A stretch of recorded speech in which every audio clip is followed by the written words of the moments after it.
Hello, my dear children. Welcome back. Chapter 7 and 8 are over. And as I told you कि हम अब next lecture में इसके question answers discuss करेंगे. तो एक brief introduction लेते हैं.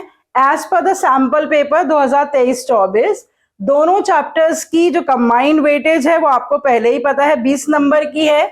और इसमें से जो questions दिए हुए हैं वो question numbers मैंने लिख दिए हैं. Question 4, 7, 10, 12, 24, 33. ये सारे क्वेश्चंस आए हैं चैप्टर 7 के, जिनके कंबाइंड वेटेज बैठ रही है 13 मार्क्स, और जिसमें से एक एक नंबर के ये 4 क्वेश्चन है, एक 3 नंबर का और एक 6 नंबर का है. उसके बाद question number 5, 8, 14 and 27. Question number 5 और 8 और 14 ये 1 मार्क ईच है, और क्वेश्चन नंबर 27 4 मार्क्स का है, और वो 7 नंबर के आए हुए हैं. सो इन टोटल आपके इन दोनों चैप्टर्स में से मिला के 10 क्वेश्चंस आए हैं.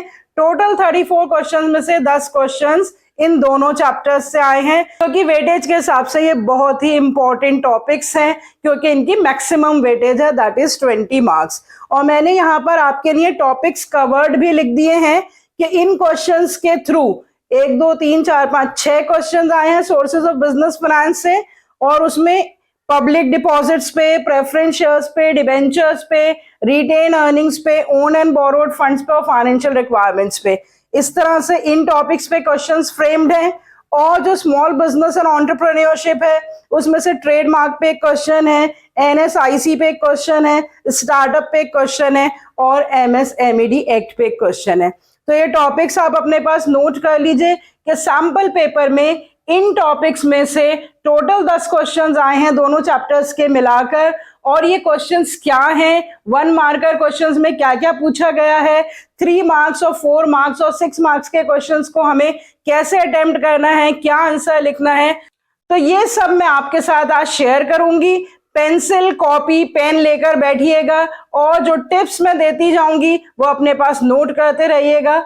और अगर आपने इन दोनों चैप्टर्स की जो प्लेलिस्ट मैंने बना रखी है, सारी वीडियोस नहीं देखी हैं, तो वो पहले सारी वीडियोस देख लीजिए, तो आपको ये आज का जो डिस्कशन है वो बहुत ही आसानी से और अच्छी तरह से समझ में आने वाला है. So let's connect to commerce and let's learn about कि what are the expected questions from the chapter 7 and 8 as per the pattern and the sample paper that is released by CBSE.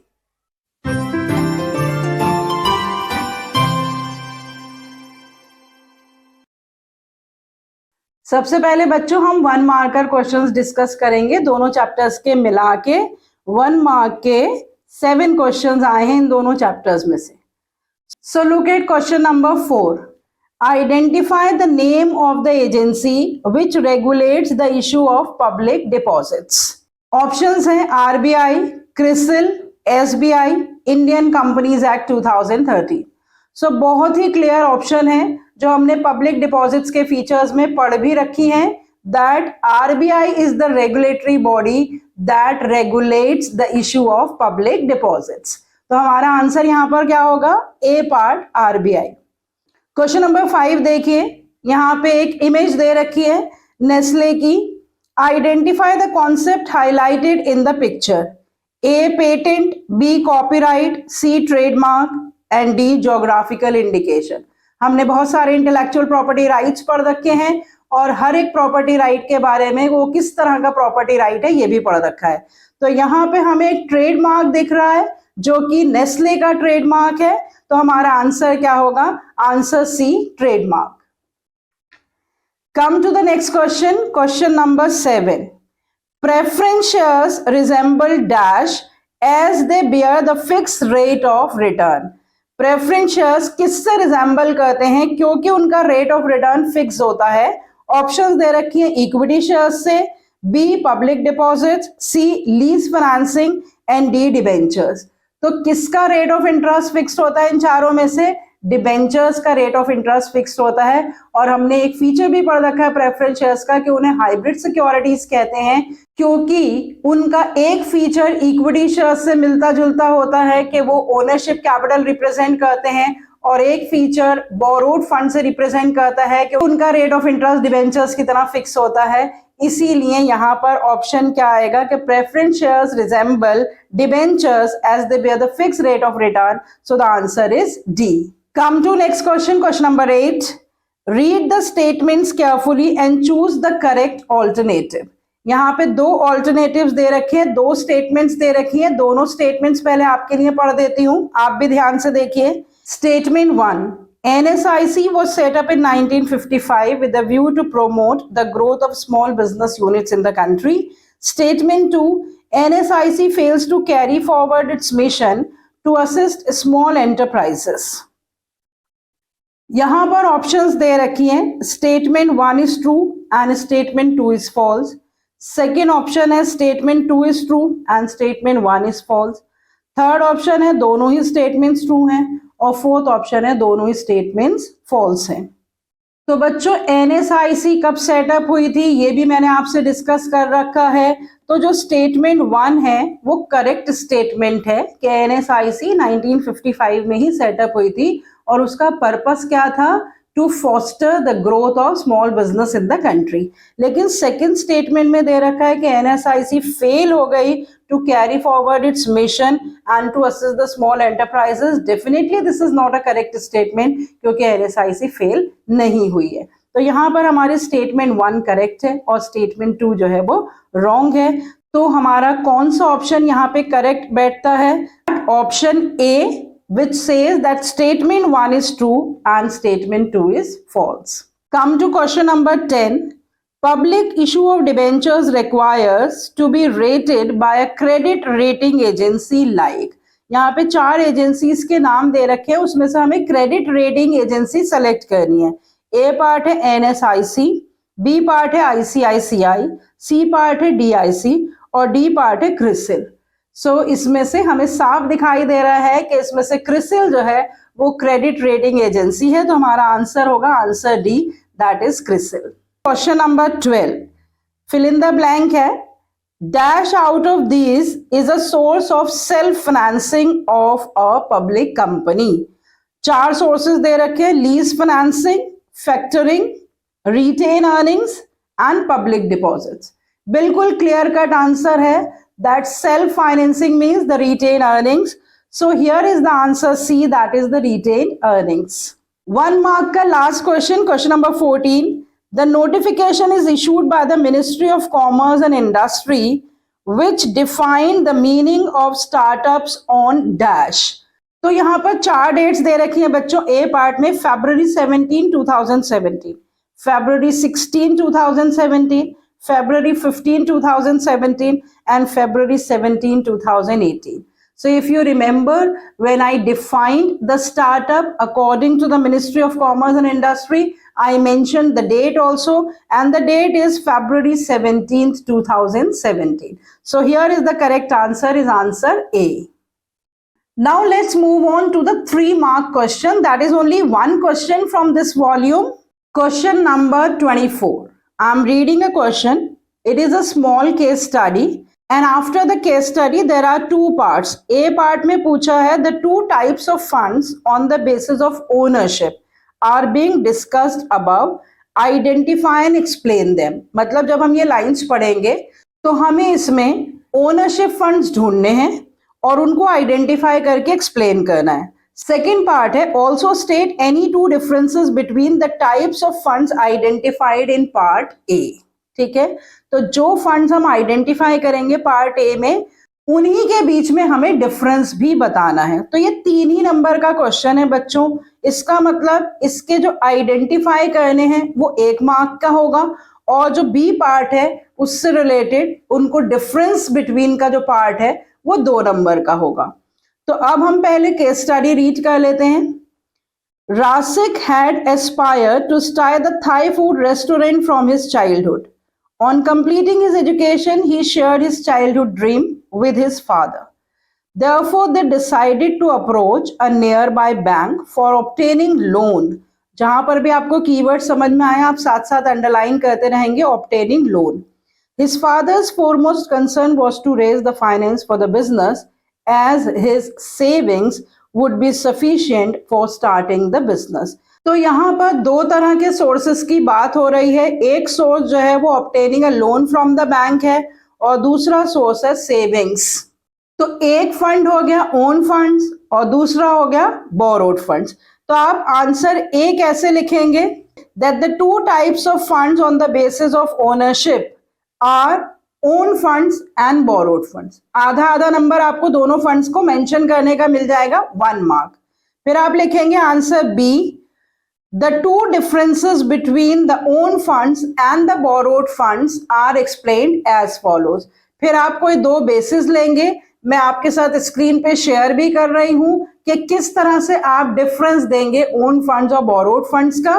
Duration की basis पे, meaning की basis पे, management and control की basis पे, voting right की basis पे, बहुत सारी बेसिस पे हमने ओन एंड बोरोड फंड्स को कंपेयर कर रखा है। उसमें से सिर्फ दो बेसिस पे आप इसको आंसर करेंगे। यहाँ पर जो एक मार्किंग स्कीम में आंसर दे रखा है उसको मैंने आपके साथ शेयर कर दिया है। देखिए उसमें क्या दे रखा है। The owner's capital remains invested in the business for a longer duration and it is not required to be refunded during the period of the business। तो ड्यूरेशन की बेसिस पे आपने ओनरशिप कैपिटल के बारे में बता दिया या ओनर्स फंड के बारे में। Borrowed funds provide funds for the specific period on certain terms and conditions and have to be repaid after the expiry of that period। तो borrowed funds की ड्यूरेशन शॉर्टर होती है और उनको रिफंड भी करना पड़ता है। बल्कि इसी एक ही पॉइंट में आपके दो डिफरेंसेस आ गए, आप इनको भी अलग अलग करके लिख सकते हैं।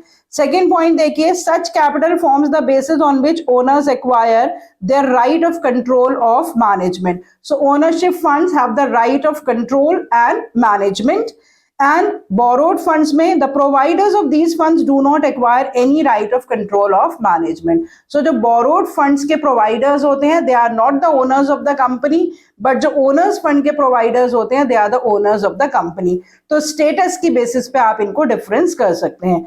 तो 2 नंबर के डिफरेंस है, तो आपको कोई भी दो बेसिस और याद हो तो आप उन बेसिस पे इनका डिस्टिंक्शन कर सकते हैं। तो 3 नंबर के क्वेश्चन में किस तरह से मार्किंग स्कीम को डिवाइड किया गया है ये भी आपके सामने है, और किस तरह से आपको आंसर करना है टू सिक्योर फुल मार्क्स ये भी मैंने आपसे शेयर कर दिया। Come to the question of 4 marks, that is question number 27। Question number 27 भी बच्चों एक छोटी सी केस स्टडी है, बिल्कुल 3 लाइंस की, और उस केस स्टडी पे आपसे 4 पार्ट्स में 4 क्वेश्चंस पूछ रखे हैं, एक एक नंबर का एक क्वेश्चन। सबसे पहले मैं क्वेश्चन पढ़ देती हूँ। Shankar establish a snacks manufacturing unit in Punjab. He invested ₹70 lakhs in plant and machinery.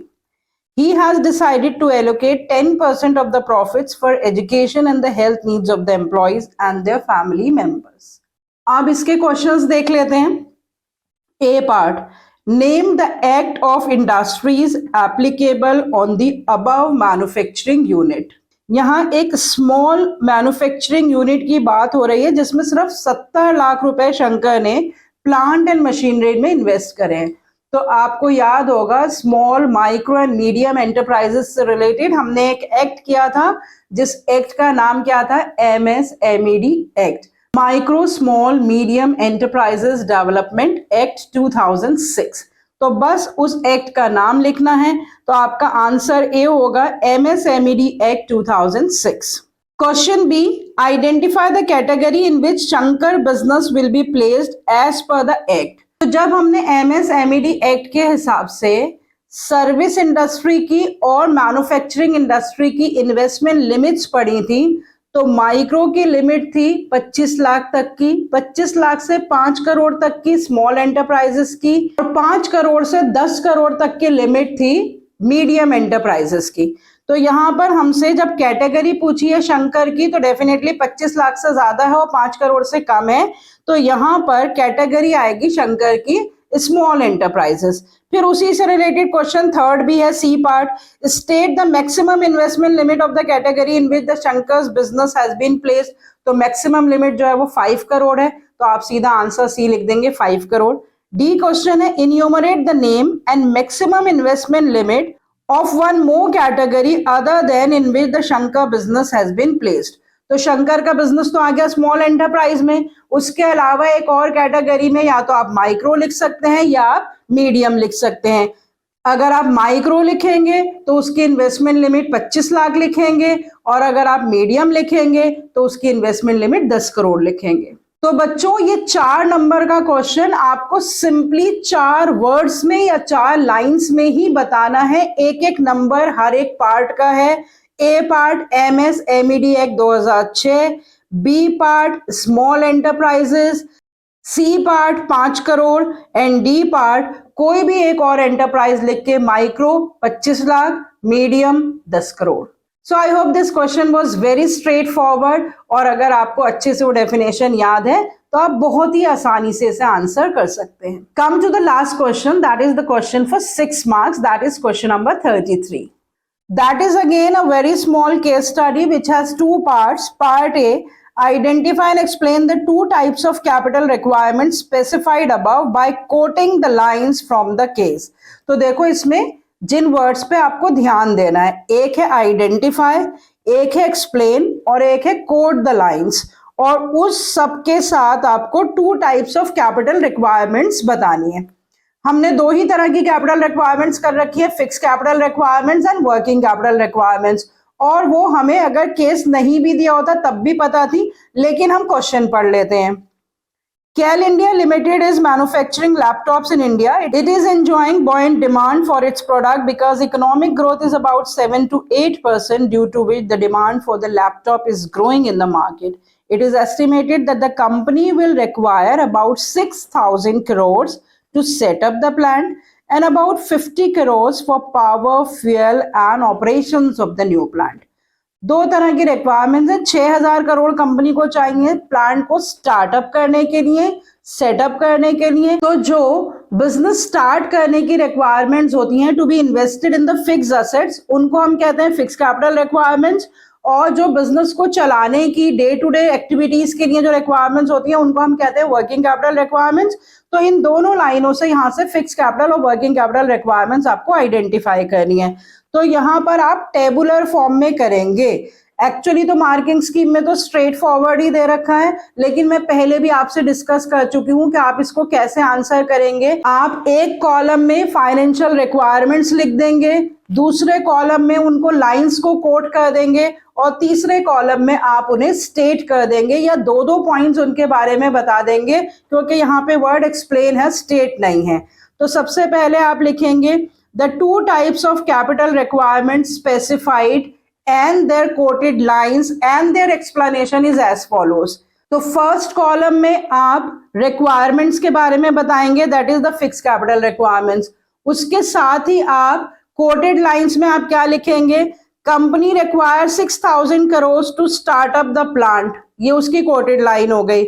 और उसके बाद थर्ड कॉलम में what are fix capital requirements, ये आप एक्सप्लेन कर देंगे। फिर उसके बाद सेकेंड आप आइडेंटिफाई करेंगे working capital requirements, lines quoted कौन सी होंगी, 50 crore for power, fuel and operations of the new plant, और थर्ड लाइन में what are working capital requirements, ये लिख देंगे। यहाँ पे मार्किंग स्कीम में दे रखा है कि ये जो 2 रिक्वायरमेंट्स आपने आइडेंटिफाई करी है, आधा आधा नंबर इसका है, लाइंस कोट करने का भी आधा आधा नंबर है। तो 1 नंबर आइडेंटिफिकेशन का, 1 नंबर लाइंस कोट करने का, 2 नंबर, और एक एक नंबर उनके बारे में बताने का है। बी देखिए, discuss the 2 factors that affect the requirement of the types of capital as identified in part A. तो यहाँ पर हमें 2 फैक्टर्स बताने हैं जिनके ऊपर हमारी फिक्स कैपिटल रिक्वायरमेंट्स या वर्किंग कैपिटल रिक्वायरमेंट्स डिपेंडेंट होती हैं। Nature of business, size of business, the growth opportunities available, ऐसे बहुत सारे फैक्टर्स हमने डिस्कस कर रखे हैं। तो आप कोई से भी 2 फैक्टर्स लिखेंगे और उनके बारे में सिर्फ एक एक लाइन लिख देंगे, तो आपको उसके 2 नंबर मिल जाएंगे। I hope you have a complete idea now कि कितने क्वेश्चंस, कितने मार्क्स के क्वेश्चंस इन दोनों चैप्टर्स से पूछे जा सकते हैं और आपको उन्हें आंसर कैसे करना है। इसके अलावा भी रिसेंटली एक सैंपल पेपर और रिलीज हुआ है by the directorate of education. उसको भी हम जब पूरा सिलेबस कंप्लीट कर लेंगे तो सारे चैप्टर्स में से उस पर्टिकुलर सैंपल पेपर को भी डिस्कस करेंगे। तो आप अपनी रिवीजन साथ साथ करते रहिए बच्चों, प्लेलिस्ट देख लीजिए और फिर उसके बाद ये सारे क्वेश्चन आंसर्स करने आपके लिए बहुत ही आसान हो जाएंगे। So now see you next time where we are going to start a next chapter. Till then, goodbye. Stay healthy and connected.